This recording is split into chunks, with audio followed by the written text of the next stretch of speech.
ఆ దేశ చట్టాలు గౌరవించక తప్పదు. మనం ఏ రకంగా అయితే చట్టం గురించి మాట్లాడుకుంటామో ఆ రకమైన చట్టాలు అక్కడ ఉన్నప్పుడు మనం ఆ దేశ చట్టాల మీద అనుగుణంగా ఉండాల్సిందే. నువ్వు ఒక విషయంలో నేను కండెమ్ చేస్తా, ఏంటి అంటే రెగ్యులర్ ఫ్లైట్ లో కాకుండా యుద్ధ విమానాల్లో నిజంగా ఐఎమ్ నాట్ ఫీల్ దట్ అది నిజమని నమ్మట్లేదు.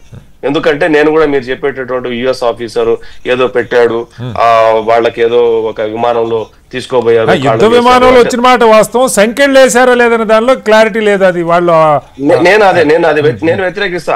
నా దేశ పౌరుడికి ఆ రకం అవమానం జరిగింది, భారతదేశం ఈ రోజు ఈ స్థితిలో ఉన్నప్పుడు అవమానం జరిగి ఉంటే తప్పకుండా బాధాకరమైన విషయమే. అయితే ఇప్పుడు అంతకంటే పెద్ద విషయం ఏంటంటే వాళ్ళకి డీపోర్ట్ చేసేటప్పుడు పాస్పోర్ట్ లో సీలేసి పంపించారు. వాళ్ళు ఇప్పుడు ఏ దేశానికి పోలేరు. నేనేమంటానంటే ఎవరైతే నిజంగా ఆ దేశంలో ఇల్లీగల్ గా ఉంటారనుకున్న వాళ్ళందరూ కూడా గౌరవంగా వాళ్ళు ఇండియాకు వచ్చేస్తే మంచిది. ఇక్కడ పత్రాలు అన్ని కూడా వాళ్ళ పేదవాళ్ళ ధనికుల ఇంకోట ఏం చేసుకుందాం అనుకున్నారు, అది ఇమ్మెటీరియల్, ఆ దేశానికి సంబంధం లేని విషయం. మనకు ఉండొచ్చు మన వాళ్ళ మీద మానవత్వం, వాళ్ళకి ఎందుకు ఉండాలి? సో అక్కడ వాళ్ళు మళ్ళీ వచ్చి చట్టబద్ధమైనటువంటి పత్రాలతోటి అమెరికాకి వెళ్ళడానికి వాళ్ళకి అబ్జెక్షన్ లేదు కదా. సో నాకు తెలిసినంత వరకు భారతీయుల సంఖ్య 12 లక్షలు. 12 లక్షల్లో మొత్తం భారతీయుల సంఖ్య 12 లక్షల. నో ఆంధ్రాకి సంబంధించి తెలుగు రాష్ట్రాలు భారతదేశానికి సంబంధించిన వాళ్ళైతే 52 నుంచి 55 లక్షల మంది. అందులో దాదాపు 12 లక్షల మంది నుంచి 14 లక్షల మంది ఇల్లీగల్ మైగ్రెంట్స్ ఉన్నారు అనేది అమెరికా వాళ్ళు మాట్లాడుతున్నది. అందులో ఉన్న తెలుగువారేనంటే ఎక్కువ తెలుగువారు పంజాబీ, హర్యానా, గుజరాతీ వీళ్ళు ఎక్కువ ఈ స్టేట్ నుంచి. సో వీళ్ళు ఎక్కడి నుంచి వెళ్ళారు? Border crossing from Canada and Mexico, అదొకటి ఇల్లీగల్. దాని మీద 2-3 సినిమాలే వచ్చాయి, ఎట్లా బార్డర్ క్రాస్ చేయొచ్చు అని, సూపర్ డూపర్ హిట్లు అయిపోయినాయి అవంతా కూడా. సో ఇది మన దేశంలోకి ఎవరు వచ్చినా కూడా మనం కూడా ఒప్పుకోము. ఎటువంటి ఒప్పుకోవాలని కాదు సార్ నా చర్చ.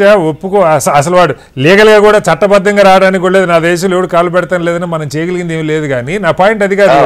ఇప్పుడు విద్యాసాగర్ గారు నా ప్రశ్న ఏంటంటే, ఇప్పుడు వెళ్ళిన వాళ్ళు ఇల్లీగల్ గా గోడ దూకి వెళ్ళిన వాళ్ళు లేదు కంచె దాటి వెళ్ళిన వాళ్ళు ఒక చర్చ, అది ఎవరైనా ఇల్లీగల్ దాని గురించి కూడా వినండి సార్, క్వశ్చన్ వినండి. కాదు సార్, ఇక్కడ లీగల్ ఇల్లీగల్ కాదు, మన సమస్య ఇది. ఇప్పుడు ఈ జనాన్ని మనం ఏం చేసుకోవాలి? ఇప్పుడు ఒక 2 లక్షల మంది ఎంఎస్ చేసిన వాళ్ళు ఏపీకి వస్తారనుకోండి రేపు పొద్దున, ఊహాజనితమే కావచ్చు క్వశ్చన్. మీరే చెప్తున్నారు వెళ్ళిన వాళ్ళు తెలుగు రాష్ట్రాల వాళ్ళు ఎక్కువని, వాళ్ళకి ఉద్యోగాలు కల్పించే పరిస్థితులు మనం ఉన్నావా లేదు? వెళ్లాల్సిన అవి నా చర్చ.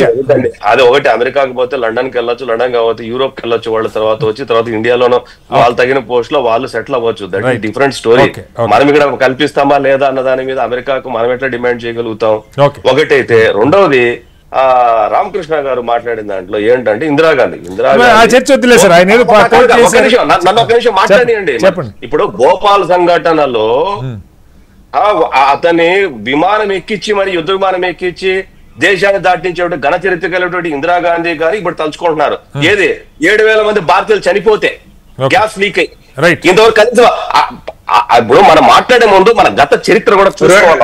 2018 నుంచి 19 వరకు చంద్రబాబు ఏం మాట్లాడాడో చెప్పండి. 2018 నుంచి 2019 ఇందిరాగాంధీ గురించి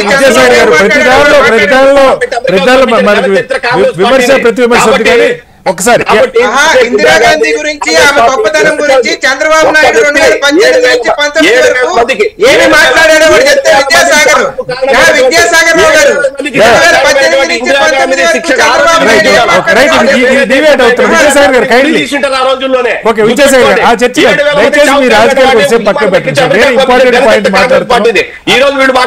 Naidu national point of view చెప్పారు, దాన్ని పక్క పెడతాం.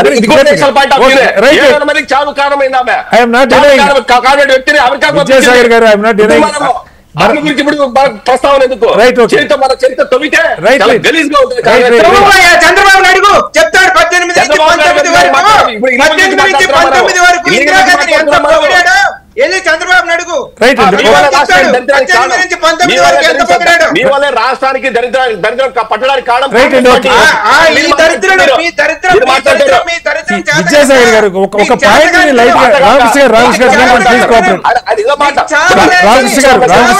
నేషనల్ పాలసీ గురించి మాట్లాడాలా, మనం మాట్లాడుతున్న సబ్జెక్ట్ కాదు. రామకృష్ణ గారు కొంచెం